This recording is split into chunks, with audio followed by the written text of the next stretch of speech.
Диаспората за секоја земја е многу важен дел и од економска и од национална страна. Посетата на македонската претседателка на клубови на нашите иселеници во САД покажа дека Македонија повторно почна да се свртува кон нашите иселеници.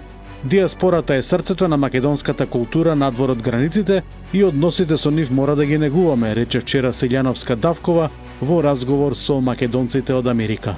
Позитивен одговор веднаш следеше од страна на нашите сонародници кои истакнаа дека помагаат и се подготвени уште да помагаат на Македонија на разни начини. За ова секако треба многу повеќе да се разговара и од македонска страна дипломатијата да биде поангажирана. Сепак овој чекор на Силјановска-Давкова веќе покажува различност од претходната власт на СДСМ, која слабо контактираше со диаспората, па дури сакаше и да ги исклучи од гласање на изборите. Формирањето многодетно семејство е многу важно за Македонија. Тоа за премиерот Христијан Мицкоски е, како што истакна, највисок патриотски чин на еден народ за сопствената татковина.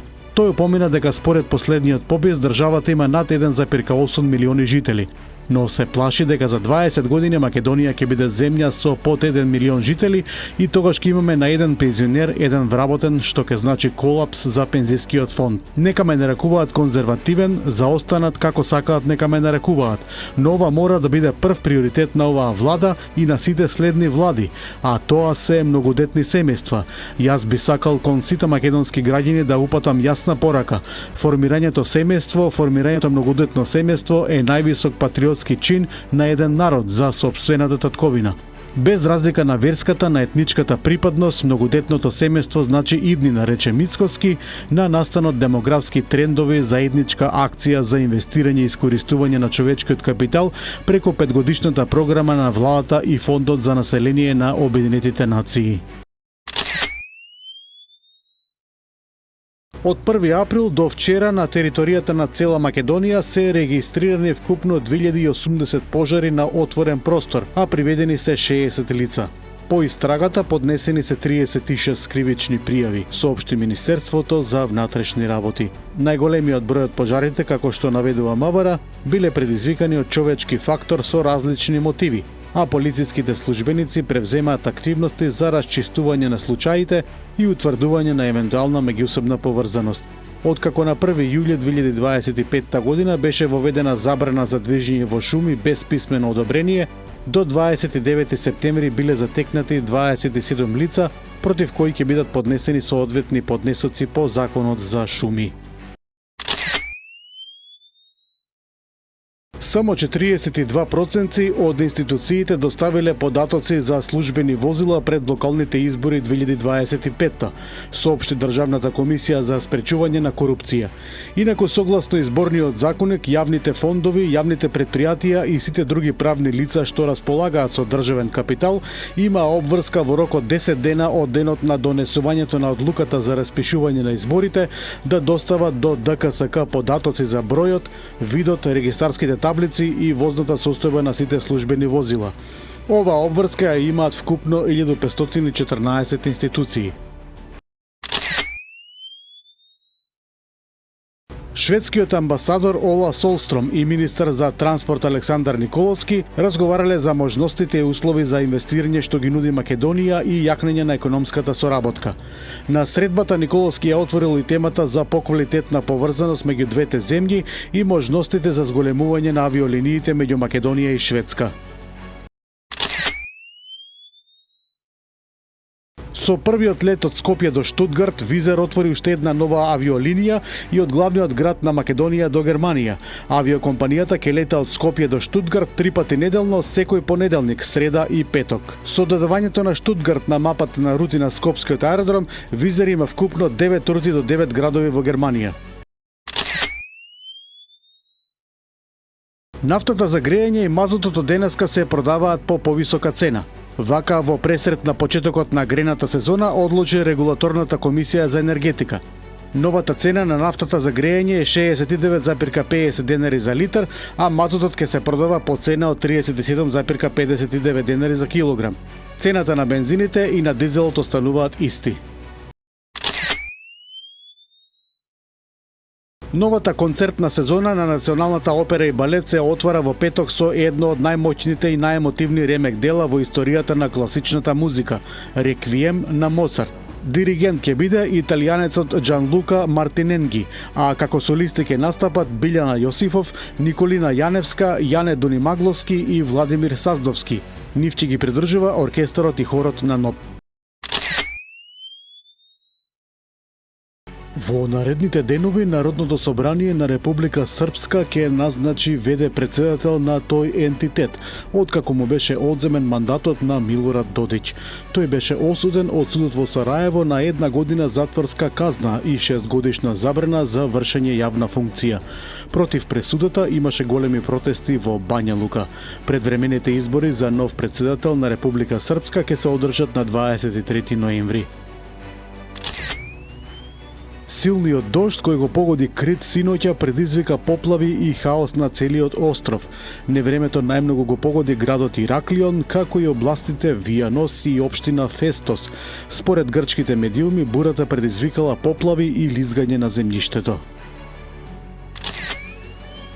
Косовскиот премиер Албин Курти тврди дека за разлика од попустливите претходници, неговата влада доследно ги затвора нелегалните институции на северот на Косово, иако токму тоа сега создавало дипломатски тензии и оддалечување на Приштина од Вашингтон. Тој не се согласува дека односите со САД се нарушени, туку дека постојат разлики околу нелегалните институции на Србија. По неколку часовни разговори во Белата куќа, израелскиот премиер Бенјамин Нетањаху го поддржа планот на Доналд Трамп, опишувајќи го како важен чекор во поставувањето на темелите за мир во Газа. Планот на Трамп се состои од 21 точка кои вклучуваат итно прекинување на огнот и прекин на сите воени активности со постепено повлекување на израелските сили од Газа.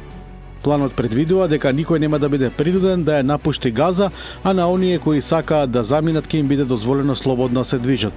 По состанокот во Вашингтон и опозицијата во Израел го поддржа планот. Од друга страна, Хамас засега е без одговор дали го прифаќа планот. Русија ќе изврши регрутација за воена служба на нови 135.000 лица. Наредбата за ова ја потпишал председателот Владимир Путин. Акцијата треба да се спроведе од октомври до декември оваа година и ќе опфаќа лица на возраст од 18 до 30 години. Со истиот указ се наредува и отпуштање од воена служба на војници чија воена служба е истечена. Северна Кореја никогаш нема да се откаже од својата нуклеарна програма, рече заменикот министер за надворешни работи Ким Сонг Џонг, одговорницата на Генералното собрание на Обединетите нации, опишувајќи го тоа како барање за одрекување од суверенитетот и правото на постоење на земјата. Ким нагласи дека наметнувањето на денуклеаризација е еквивалентно на барање за откажување од уставот на Северна Кореја. Председателот на Венецуела Николас Мадуро е подготвен да прогласи вонредна состојба доколку САД извршат воен напад, соопшти подпредседателката Делси Родригес. Таа предупреди дека таквиот напад би имал катастрофални последици и обвини дека САД всушност се обидуваат да дојдат до природните ресурси на Венецуела, нафта, газ, злато, минерали.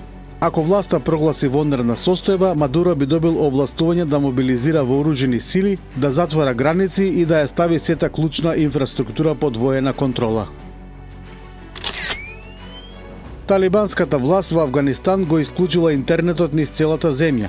За новинските агенции, анонимен владен представник изјавил дека комуникациите ќе бидат прекинати, се додека не се извести поинаку, додавајќи дека ќе бидат исклучени и стотине или илјадници столбови на телекомуникацијска мрежа ако биде потребно. Со овој потек, талибанците имале намера да спречат порок што влијал на речиси сите региони.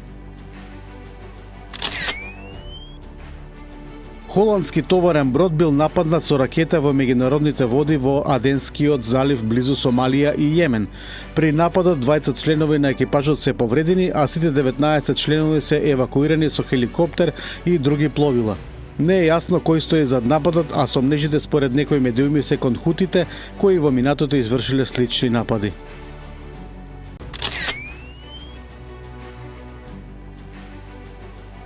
Во источниот дел на Шпанија, особено во регионот на Валенсија, се појави силна бура со обилни врнежи, што доведе до откажување на летови и прекин на наставата во училиштата.